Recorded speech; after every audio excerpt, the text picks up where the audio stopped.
I ran into just a lot of really interesting people. I heard Ken Blanchard speak actually at a halftime event down in Arizona, and he gave 5 points about finishing strong, and I go to them regularly.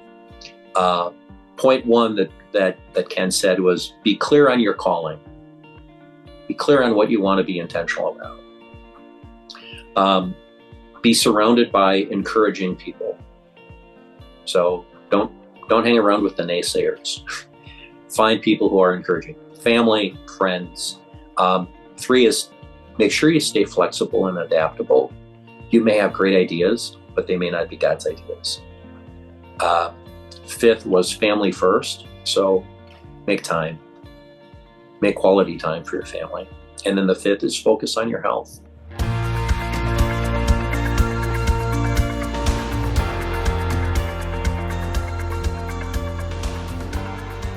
So the second half of our podcast, or the second piece to it, Jay, is really about practical stuff. So how does this play out? Right, Micah? Yes. Jay, I do have one follow-up question. There's a lot of people who listen to this who are interested in mentoring, and it sounds like you've built a pretty good playbook for how you went about finding people to mentor. Can you talk just briefly about how you found those different groups? Like, did you have a person who told you, oh, get involved in this, or how did you go about finding people to mentor? It was a multi-pronged approach. And I'd say along the way, I made early mistakes. So I'm not sure I knew what mentoring really was. I didn't think I understood the difference between coaching, advising, and mentoring. And there are, as I'm sure the listening audience knows, there are big differences. And so I went in thinking one thing and finding out is quite another. And where I find my sweet spot based on kind of my skills and abilities is to be an encourager.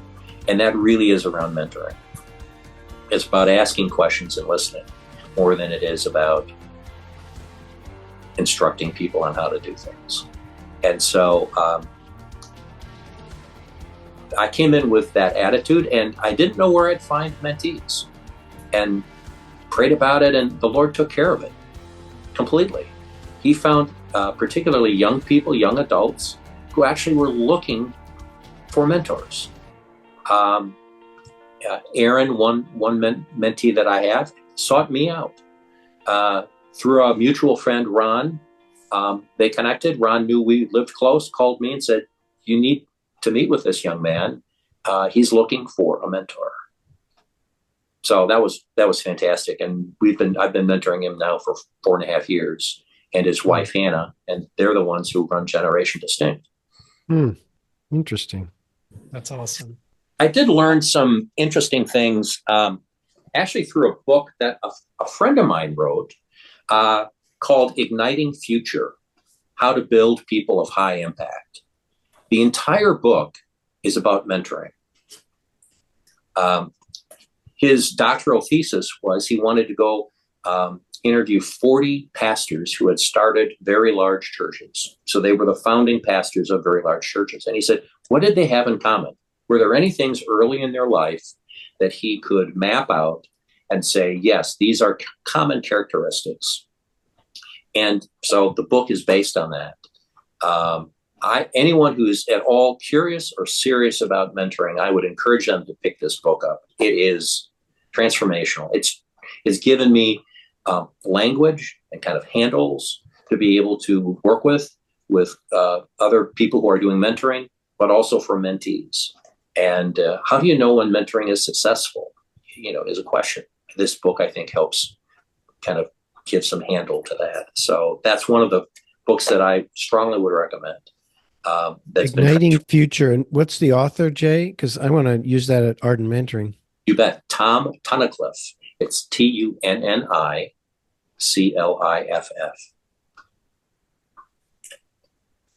That's great. I thought I'd read every book on mentoring, but there's obviously missed the big one. Tom is in the process of rewriting this book for parents to understand with their kids, what should we be doing? How should we be thinking about this? And how do we know we're succeeding or failing in that regard? So again, I think that's probably another 100x right there. Jay, in this second half, we always like to just ask people like yourself who are living a 100x life practical advice. And for people in my season of life, like, how did you balance? It sounds like you mentioned you have two kids in their 30s, you're in your mid 60s, so you had children in your 20s, and a successful business career. How did you go about in those seasons where you were building multiple businesses, balancing building businesses and being a good husband and father at home? So when I came home from work, um, I my business partner was here. So my wife has always been my bookkeeper for all of my endeavors, all my business startups, all my nonprofits. So she is a fantastic detail person, and she's my counterbalance. And so there was a natural ability for balance there, in that we didn't have any secrets. We talked about how things were going and what things were, what was needed. So, but with that also was, hey, it's time to turn that off and put that down and set it aside. And we were in complete agreement on that. So that's where I think a lot of my balance came from, was from my wife, and her ability to be able to encourage me to put that down and turn that off and pay attention. So a lot of humility there, but necessary. What are some things you did with your children when they were younger that now that they're in their 30s, they would say had a great impact on them? So if you guys have read about the 5 love languages, we went through that early on, my wife and I, and then our kids when they were in middle school. And so I learned pretty early on what their love languages were, which was quality time. And that really was everything to me. I just needed to find quality time to spend with my kids. If it wasn't a lot of quantity, it needed to be quality. I needed to be attentive, listening, engaged. And I knew that they loved that and they needed that. And so it was pretty simple for me. So I spent a lot of time with my kids, went to all my son's sporting events, every one of them. I don't think I missed a single one. And hung out afterward and was supportive, and I wasn't living my life through my son. He's way more talented than I ever was, so that was never an issue. But for me, it was really about supporting their love language of quality time, and that took care of a lot, because I was present and I was attentive, and those probably weren't my greatest skills growing up and my gifts growing up, but I learned to lean into them and to harness them, because they were important to my kids, my family. It sounds like you have a great self-awareness of how God gifted you, and you're a starter and a guy that likes to get things going. As you ran your different companies and nonprofits, how did you sense it was time for you to, turn it over to the management team and move on to something else? Yeah, I'd say the first time that didn't go well. I probably had my fingernails, into the door, saying, I am not leaving. So the first time I had a company, it was venture backed. I had a good board. They were coming with a ton of experience, to which I had very little. So I learned a great deal about that. And I learned, in hindsight, I said, wow, that really went well. And they found a CEO who came in, who had skill sets that were needed that I didn't have. And I finally realized, look, I'm really good at ideation. I'm really good at getting companies to about 8 to 10 million of annual reoccurring revenue. I'm great, and I can build a great team along the way and encourage them. But at some point, it becomes very professional management. And that's where I wasn't great. And so I learned that really in the first company. The second company, I began to practice it better. And then from then on, and like I said, I think I've gone through 8 kind of liminal seasons, and that takes place each time. Then I got good at it. And I said, by the way, this is how it's going to be. When we do this business, at some point in time, this is what's going to happen. And so it was much less of a surprise for people around me when I was able to be proactive about that. Are you still starting business ventures, or are you focused full time now on mentoring and nonprofit work? My wife kind of said there's a hard stop. We've done a lot of that, Jay. I think that season is over. So I can walk with people who are doing it. I can support people who are doing it, and I can help build ecosystems where that can occur within them. And so I've moved into this new elder sage season. And I'm really comfortable with it. It has given me some bandwidth. It's given me some free time and some latitude, which I have loved. My mom is in her 90s. My father-in-law is in his 90s. They both live close by. So we get to spend time with them. Kim and I get to travel, which we love to do. And I've picked up a hobby I had in high school that I thought would be my career. It didn't turn out to be, but it's photography. And so I am using my right brain in the photography business. So doing landscape photography and applying business to it. So I'm creating a business around that of how I could take high impact imagery and put them in the corporate settings and put them in healthcare settings. And so, so Jay, your wife, you haven't told your wife then that this is a business, the photography, right? Right, Micah? This is the stealth business, the photography. It's a pastime that's turned into a hobby. And then it's a hobby that has turned into some opportunities for revenue generation, but also business write-offs. And the business write-off element is wonderful in the first year or two. It's like, wow, that actually is kind of nice to have. So that's right. Anyway, I'm having a lot of fun with it. And when it doesn't become fun anymore, I'll stop doing it.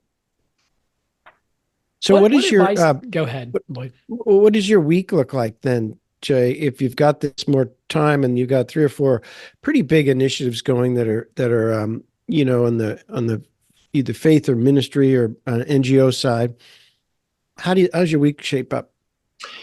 Yeah, so some days I'll have a lot of free time, but other days will be pretty packed with meetings or presentations or interviews for employees or board members. So it's very much a portfolio approach. I kind of hold 6 or 7 things loosely. I want to check in pretty much each week with each one of them, seeing how things are going, seeing how I can be of benefit or assistance. But it does have some peaks and valleys with that, which I enjoy. It's fun spending a day at home going, I wonder what I'm going to do today. I don't have anything on the calendar.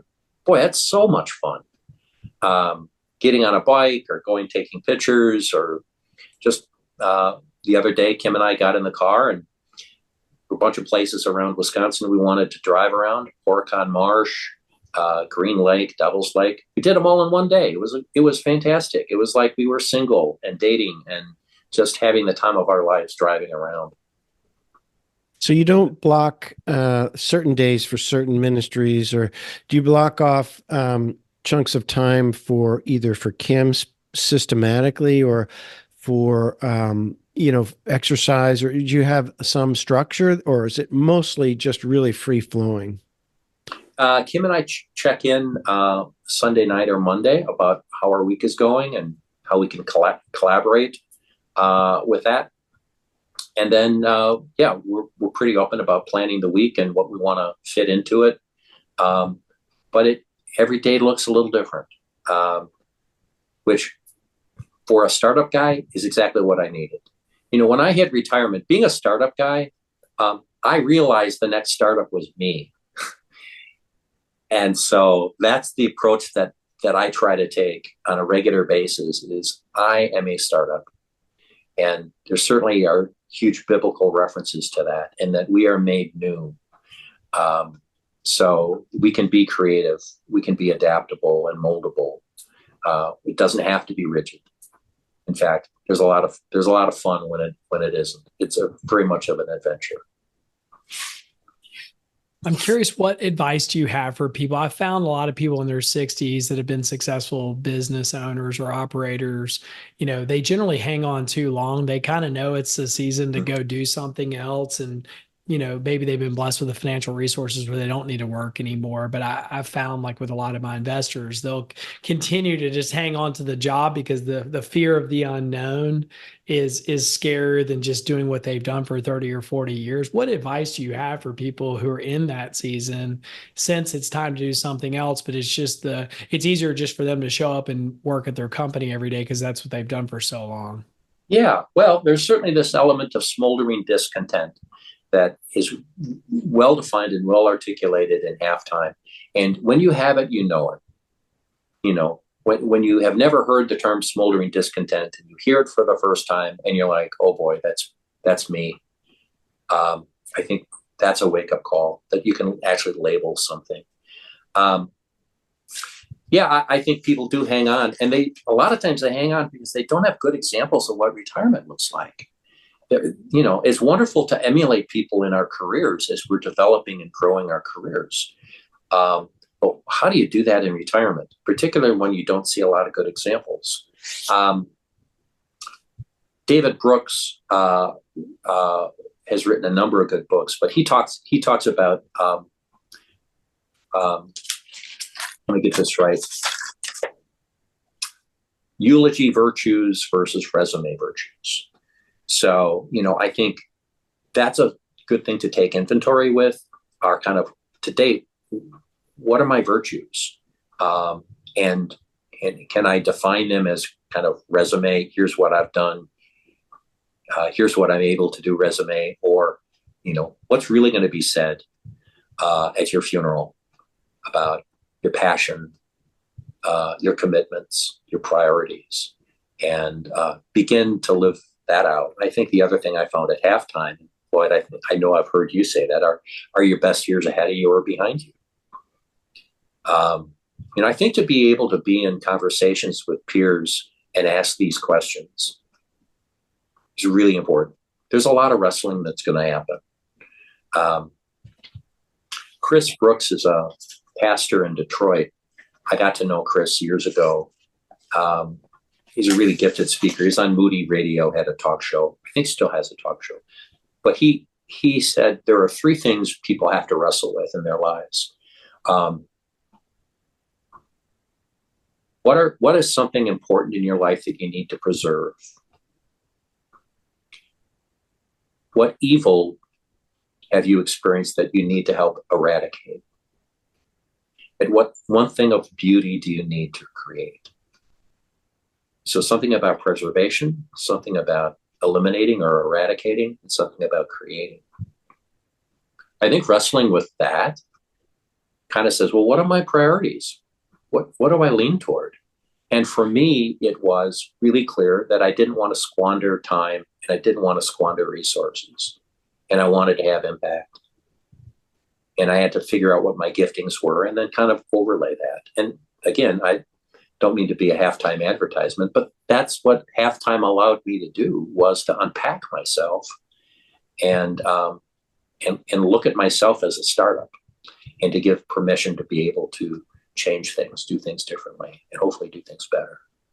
Jay, with your interest in those that are just maybe a decade ahead of us in their 70s and how they finish well, one of the surprising things Bob shared with me as he was coming to the end of his life was he just mentioned in passing, Lloyd, I make less focus on goals now, and I simply focus on commitments. And I thought that was interesting. And how would you interpret that? And what's your gut reaction to that as you're on this journey, you and I, now that we're in our early 60s or mid 60s? Yeah, I think that's tremendously insightful. I think that's maybe a difference about being versus doing. I think in our careers, we're so oriented toward what we're doing and what we're accomplishing. And that can be very linear, very measured. But I think it's when you stop doing that and you say, it's more about being, it's more about relationship. That I think that's really transformative. And that can happen at any point in your lives. I think when I went through halftime and I talked to my wife through this, and I talked about the transition that probably would be occurring when I retired, her comment to me was, I've already gone through that. Jay, when Hunter and Alyssa grew up and left the house, that was my moment of trying to understand who I was and what I wanted to do next. And I'm smart, but I wasn't that smart to really see that. And I'm thrilled that she pointed that out to me. So I think we all go through that at different points at times in our lives. But clearly the retirement era affords you more time. And, you're going to get fewer emails and fewer phone calls when you retire. You'll find out, I think as Arthur Brooks said, who your real friends are and who your deal friends are. And it's the ones that stop communicating with you. It's like, well, that was a fun relationship, but maybe it wasn't as deep as I thought it was. Maybe it was a deal friend versus a real friend. Jay, do you have any other programs? You obviously Halftime had an enormous impact on your life. Is there any other kind of leadership development programs or things you've done that have impacted you? Yeah. So when I went through Halftime, which was beginning of 2016, I was going through another program on my own at the same time. And it was Henry Blackaby's Experiencing God. And I think it turbocharged my opportunity and my time at Halftime, because I needed to stop listening to my own voice, and I needed some disciplines to learn to hear God's voice. And that's what Experiencing God does, exactly what it does. It's what its intent is to give you skills and allow you to practice to hear God and to hear God's voice and direction for you. So that would be my big encouragement, is to become acquainted with Experiencing God from Blackaby. It's time consuming, and there's a lot of wrestling that's going to happen internally, but it's really good work. It's really important. And it allowed me, as I went through Halftime, to be able to meditate and to concentrate and listen for God's voice, leaning and direction. And that made all the difference. I would have made bad choices and made more mistakes, I'm sure. Micah, that's good learning for you and I with the 100X podcast, because I mean, if the steps of the soil that produce 100-fold is cultivate a noble and good heart, hear the word, embrace it and take the risk, and then persevere. Well, if you don't hear the word, you're just coming up with your own smart ideas. So you build a noble and good heart, come up with your own smart ideas, stick with it, even though it's risky, and then persevere at something that may or may not be what God wants. I think you missed that core ingredient, right, Jay? Yeah, it could be a big whoops, unfortunately. That's good. I like that. A big woof. I love, my career has always been having conversations and kind of informal interviews with people. In the business world, I would go talk to people in the healthcare sector about what their big problems were that weren't able to solve and why they were. And I have notebooks full of conversations. And from those, I would find trends. And from the trends, I would find business opportunities of where things didn't exist or were broken. But as part of that, I ran into just a lot of really interesting people. I heard Ken Blanchard speak actually at a Halftime event down in Arizona, and he gave 5 points about finishing strong, and I go to them regularly. Point one that Ken said was, be clear on your calling. Be clear on what you want to be intentional about. Be surrounded by encouraging people. So don't hang around with the naysayers. Find people who are encouraging. Family, friends. 3 is make sure you stay flexible and adaptable. You may have great ideas, but they may not be God's ideas. Fifth was family first. So make time, make quality time for your family. And then the fifth is focus on your health. Don't neglect your health. So, boy, those are, when I heard them, I wrote them down, and I'm like, boy, I got to put these in a safe and important place because I want to come back to them, and I have. Yeah, that's probably a good word just to wrap up on. Lloyd, do you have anything else? Well, I mean, I just love the way that, Jay, your life has really just, I would say, meandered through exactly the parable Jesus said. I mean, you know, starting on your bed with arthritis and choosing to allow God to build and cultivate a noble and good heart, and then taking time to hear him and be okay in the liminal space.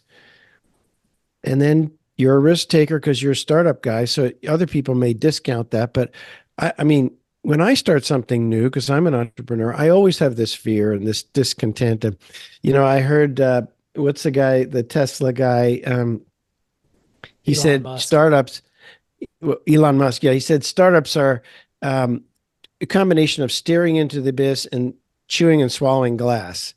And he said, staring into the abyss is that you just don't know if this is going to work because 90% of startups don't. And the chewing on glass is that as a leader, all you're going to look at is the problems. Nobody's going to bring you the things that are working well. And then it's going to be the distilled problems that nobody else could solve. And so you're just going to grind away on that. So I love that that's the persisting part, right? But now you get to see it compounding 100x. I mean, if you just sat for a day, Jay, and chronicled the story after story of people whose lives the Lord's touched through you, wouldn't it bring you to your knees? Well, it has, Lloyd. The Lord about a year ago directed me to basically develop a relational roadmap, and took me a couple of weeks, and the Lord just poured into me. And I literally wrote down, this person did this, and I got connected from that person to this person. And this is what happened here. And then this person got me here. I mean, it goes on for probably 30 pages.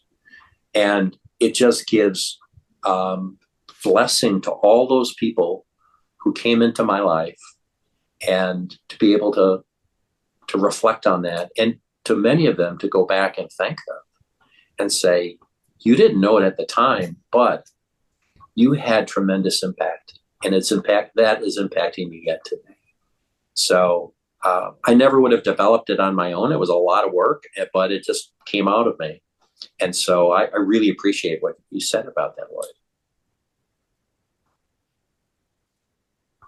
Jay, thank you. This has been super encouraging. Thanks for the good work you're doing. I'm excited to see what God will have for you in the next 20 or 30 years. And I know you'll make a profound impact on all the folks you're mentoring and the people that are a season ahead of you, trying to help them finish strong. So thanks for sharing with us today. We greatly appreciate it. Well, I appreciate it as well. Blessings to you both, and blessings to those that are listening. Thank you for listening to the 100X podcast. Please subscribe to the show on your favorite podcast service. We would greatly appreciate it if you could rate the show and leave us a review. This podcast is sponsored by Anchor Investments, whose mission is to build America's most generous real estate company. To learn more, please visit anchorinv.com.